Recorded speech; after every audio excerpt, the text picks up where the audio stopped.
तो कल बता दिया गया था आपको कि अम्ल से बनने वाला ऋणायन व साधारण ऋणायन का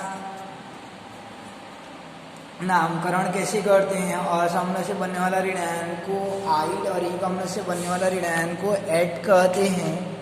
अब नेक्स्ट क्लास में हम लोग स्टार्ट करते हैं आज की किस प्रकार से सूत्र बनाया जाता है। तो उसके लिए थोड़ा सा आप याद रखिएगा कि ये पहला समूह में जितने भी धातु रहते हैं ये हाइड्रोजन को अधातु लिया जाता है। अब ये नीचे वाले जितने भी धातु रहते हैं प्रथम समूह वाले पर याद रखना, इन पर धनिक आवेश होता है, कितना होता है +1 हो जाता है। और ये सेकंड ग्रुप वाले पर होता है आपका समूह 2 पर कितना हो जाएगा +2 हो जाएगा। इसी प्रकार याद रखिएगा आप समूह 17 पर -1 हो जाता है और समूह 16 पर -2 हो जाता है। तो पहला समूह दूसरा समूह को याद रखिएगा। और ये ग्रुप नंबर 13 पर विशेष करके याद रखिएगा एल्यूमिनियम पर कितना चार्ज होता है +3 होता है। यानी इनको याद रखिएगा पहला समूह का जैसे सोडियम पोटेशियम उन पर कितना चार्ज होता है +1 और दूसरा समूह का जैसे कैल्शियम मैग्नीशियम है इन पर कितना चार्ज हो जाएगा आपका +2 हो जाएगा। एल्यूमिनियम पर कितना हो जाता है +3 हो जाता है। अब जैसे आज हम लोग सीख रहे हैं कि सूत्र का निर्माण का नए नए सूत्र कैसे बनाएंगे। तो कल ऋणायन बता दिया गया था आपको। तो जैसे ये सोडियम है और हम लोग एक ऋणायन जैसे लेते हैं हम लोग कि ये कल का ऋणायन था आपका ये CO3 कितना चार्ज है आपका -2 चार्ज है। तो इनको लेते हैं और ये सोडियम लेते हैं। तो इन दोनों से बनने वाला ऋणायन का यानी बनने वाला यौगिक का सूत्र क्या होगा उसको देखते हैं हम लोग। तो सोडियम पर कितना चार्ज है आपका +1, तो सोडियम पर +1 ले जाएंगे। और कार्बोनेट पर कितना था आपका 2- था।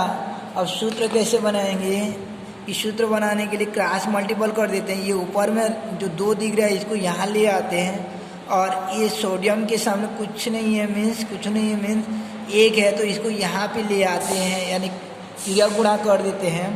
तो Na कितना हो जाएगा 2 हो जाएगा। इसके प्लस- को और नहीं लिखते हैं नीचे। और इसका 1 को यहाँ पे लेते हैं तो CO3 और ये 1 लिखेंगे। तो 1 को लिखने की आवश्यकता नहीं होती यानी फार्मूला क्या हो जाएगा आपका Na2CO3 हो जाएगा। अब नामकरण कैसे करेंगे हम लोग इसका, तो नामकरण कैसे करेंगे उसको देखते हैं हम लोग। तो नामकरण करने के लिए ये पहला वाला को उसका सिंपल नाम बोला जाता है। तो पहला वाला क्या आपका सोडियम है, यानी पहला वाला क्या आपका सोडियम है। और इस सेकंड वाला को जो है उसको ये टेबल के अनुरूप नामकरण करते हैं। यानी क्या नाम पड़ता है CO3 का कार्बोनेट पड़ जाता है। यानी CO3 का नाम क्या होता है कार्बन, तो इसका नाम क्या पड़ जाएगा सोडियम कार्बोनेट हो जाता है। यानी सोडियम कार्बोनेट का फार्मूला क्या हो जाएगा आपका Na2CO3। फार्मूला कैसे बनाते हैं, धनायन लेंगे और टेबल से ऋणायन लेंगे और दोनों को क्या करेंगे तिर्यक गुणा कर देंगे। तिर्यक गुणा कर देंगे तो क्या हो जाएगा आपका Na2CO3 हो जाएगा। जैसे मेरे को बनाना है कि ये कैल्शियम है आपका, कैल्शियम पर कितना धनावेश रहता है 2 दूसरा ग्रुप का है। और फास्फेट को लेकर मैं बनाता हूँ तो फास्फेट पर कितना चार्ज होता है आपका -3। अब हम लोग तिर्यक गुणा करेंगे तो तिर्यक गुणा करेंगे तो 3 यहाँ पे आ जाएगा और 2 जो है यहाँ पे आ जाएगा। तो क्या बन जाएगा आपका Ca3 यहाँ पे आ जाएगा, नीचे आएगा, ये ऊपर वाला 3 नीचे आएगा। और PO4 कितना हो जाएगा आपका, PO4 पहले से था और ये 2 यहाँ पे आएगा। तो अब ये 42 जैसे दिख जाता है, इसलिए हम लोग क्या करते हैं यहाँ 1 रहता है तो 1 को नहीं लिखते हैं, लेकिन 2 या 3 आ जाएगा तो ये PO4 को यानी जो ऋणायन वाला भाग है उसको एक स्मॉल ब्रैकेट से क्लोज कर देते हैं। और इसको पढ़ा कैसे जाता है CA3PO4 होल ट्वाइस पढ़ते हैं। क्या पढ़ते हैं CA3PO4 होल ट्वाइस पढ़ा जाता है। अब इसका नाम देंगे तो पहला वाला को सिंपल नाम बोला जाता है। पहला वाला का नाम क्या है? कैल्शियम। पहला वाला का नाम क्या आपका? कैल्शियम। हिंदी में लिखिएगा अभी आप तो कैल्शियम। और दूसरा वाला का नाम ऋणायन का नाम क्या हो जाएगा? टेबल से देखेंगे तो PO4 को क्या कहते हैं? फास्फेट। तो कैल्शियम फास्फेट, इस प्रकार से इसका फार्मूला हो जाएगा। और दो चार देख लेते हैं हम लोग। जैसे एक बार मैं लेता हूँ मैग्नीशियम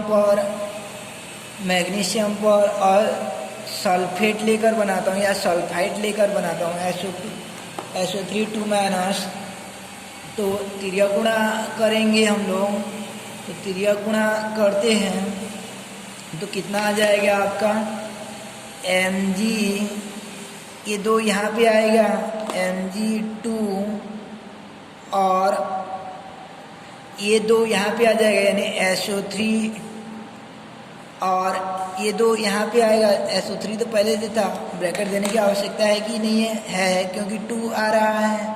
तो यहाँ ब्रैकेट में क्या डालेंगे हम लोग, यानी ब्रैकेट के बाद 2 हो जाएगा। तो दोनों जगह 2 हो जाता है तो उस दौरान जो है दोनों को छोड़ दिया जाता है। यानी समान रहने पर एक रहने पर छोड़ दिया जाता है या दो रहने पर छोड़ दिया जाता है या तीन रहने पर छोड़ दिया जाता है। तो ये दो को छोड़ देंगे तो क्या फार्मूला हो जाएगा? केवल MgSO3 हो जाएगा। यानी फार्मूला क्या हो जाएगा? MgSO3।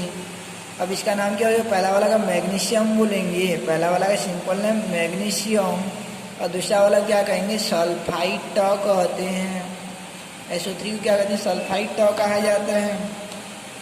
और यहाँ से थोड़ा सा जटिल टाइप का लगता है तो यहाँ बराबर रहने पर छोड़ देंगे। दोनों जगह 2 है तो दोनों को छोड़ देंगे। जो अब क्या बचा? Mg और SO3। तो सूत्र क्या हो जाएगा? MgSO3 डायरेक्ट बना सकते हैं हम लोग।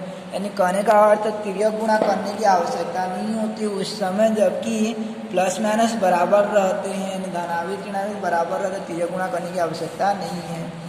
जैसे हमको कोई क्वेश्चन कर देता है कि पोटेशियम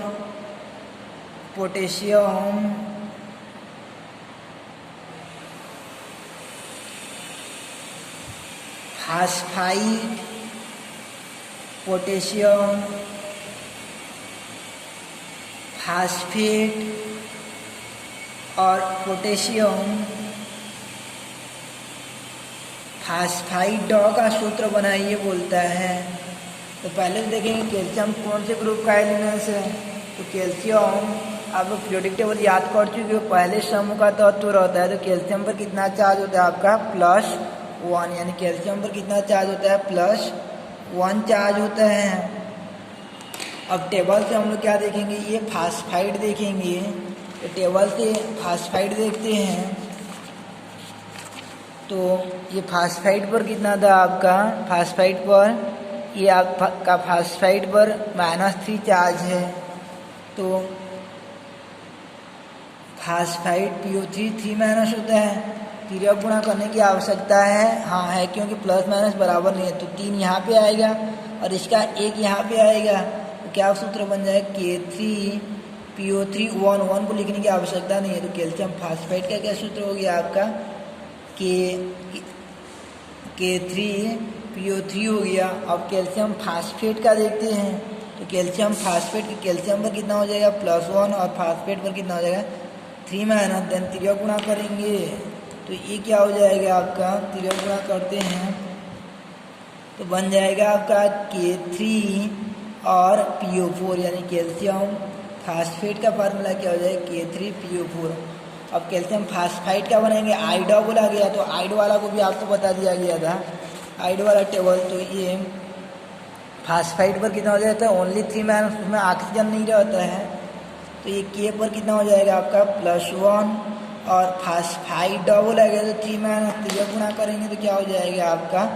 K3P, यानी कैल्शियम फास्फाइड का सूत्र क्या हो जाएगा? K3P।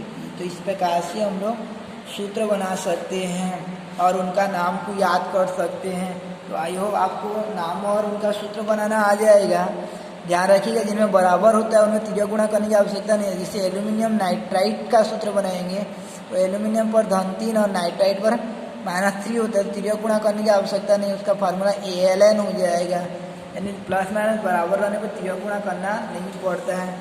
तो आप लोग जो है घर से एक बार सोडियम लोगे और उसके साथ कार्बोनेट का, फिर जो है दूसरा नाइट्राइट का, तीसरा नाइट्रेट का, चौथा फास्फाइड का, चौथा पांचवा फास्फेट का, और उसके बाद सल्फेट का और सल्फाइड सल्फेट का। ऐसा सब के साथ ऐसा जोड़ा जोड़ा बना के सूत्र बनाओगे तो कितना। और ऐसे एक बार साधारण ऋण आयन भी लोगे तो ऐसे पहले इनको बनाना, एक बार इसके साथ एक बार इसके साथ, यानी जितना भी अम्ल बताया गया था उन सब ऋण आयन के साथ एक एक बार सूत्र बनाना। कितना टो था आपका ऋण आयन से बनने वाला, तो 1 2 3 4 5 6 7, यानी 3 3 6 7, और इधर यानी 2 9 टो था आपका अम्ल वाला से। तो एक बार सबके साथ सोडियम को जोड़ना और सूत्र बनाना, सबका नाम लिखना। दूसरा बार जो है पोटेशियम को जोड़ना, सूत्र बनाना। तीसरा बार जो है कैल्शियम को, और चौथा बार